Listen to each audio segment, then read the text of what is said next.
सीता सरजू नहाली सबेरे उठी के। अरे सीता सरजू नहाली सबेरे उठी के। अवधन गरिया में शिव के मंदिरवा। अवधन गरिया में शिव के मंदिरवा। सीता शिव पूजे जाली सबेरे उठी के। सीता शिव के पूजे जाली सबेरे उठी के। सीता सरजू नहाली सबेरे उठी के। सीता सरजू नहाली सबेरे उठी के। दशरथ जी के बगिया में खिले सुंदर फूलवा। दशरथ जी के बगिया में खिले सुंदर फूलवा। सीता फूल लोढ़े जाली सबेरे उठी के। सीता फूल लोढ़े जाली सबेरे उठी के।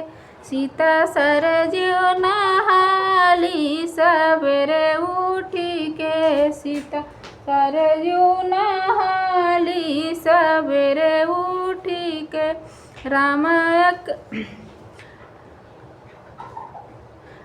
अंगनैया में तुलसी का ये गछिया। राम जी के अंगने में तुलसी का ये गछिया।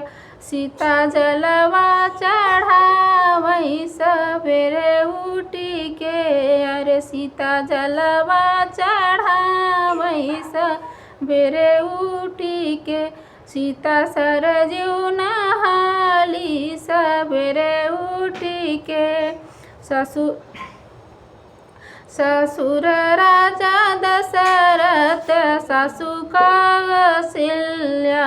अरे ससुर राजा दशरथ सासु कौशल्या। सीता जल भरी नहवाली सबेरे उठी के। अरे सीता जल भरी नहवाई सबेरे उठी के। सीता सरजू नहाली सबेरे उठी के।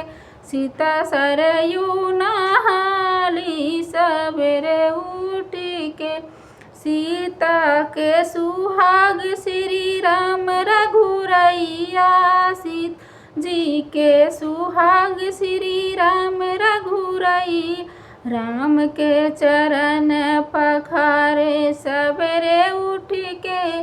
सीता सरजू नहाली सबेरे उठ के। राम रसोइया सीता भोजन बनावे। राम रसोइया सीता भोजन बनावे। तुलसी के भोगवा लगावई सबेरे उठ के। सीता तुलसी के भोगवा लगावई सबेरे उठ के। सीता सरजू नहाली सबेरे उठ के। सीता सरजू नहाली सबेरे उठ के।